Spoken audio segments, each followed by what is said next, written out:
Welcome again. Greetings in Jesus' name.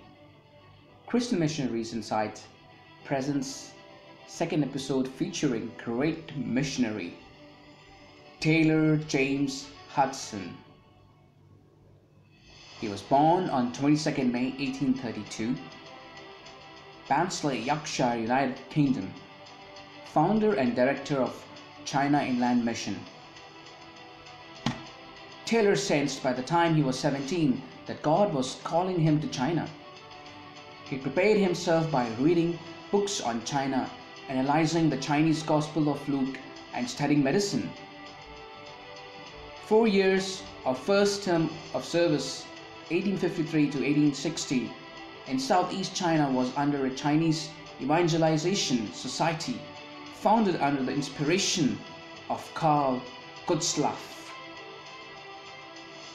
In 1858, in Ningabo, he married Maria Dyer, who was a faithful helpmate until her death in 1870.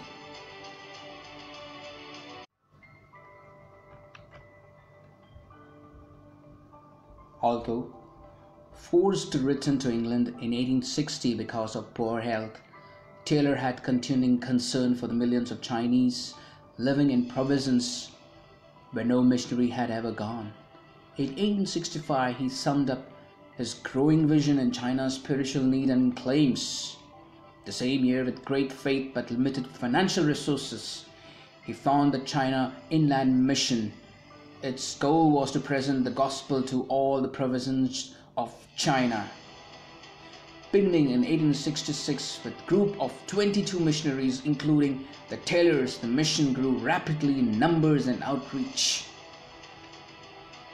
By the time of Taylor's death in 1905, the CIM was an international body with 825 missionaries living in all 18 provinces of China, more than 300 stations of work, more than 500 local Chinese helpers, and 25,000 Christian converts.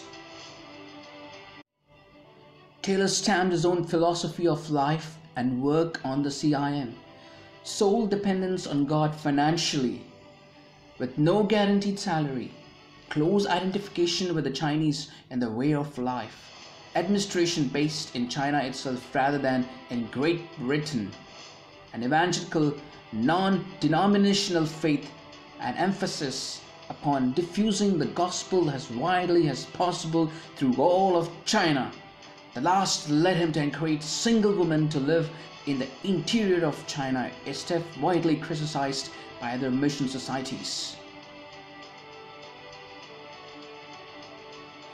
With heavy administrative responsibilities, Taylor spent as much time out of China as in traveling to many countries to make China's needs known and to recruit new missionaries.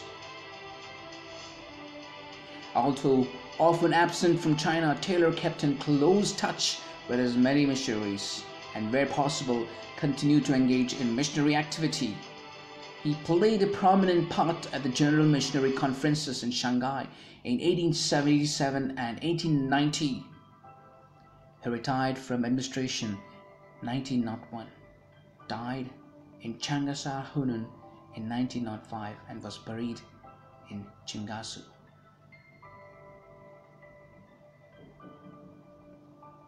Thank you for tuning with us.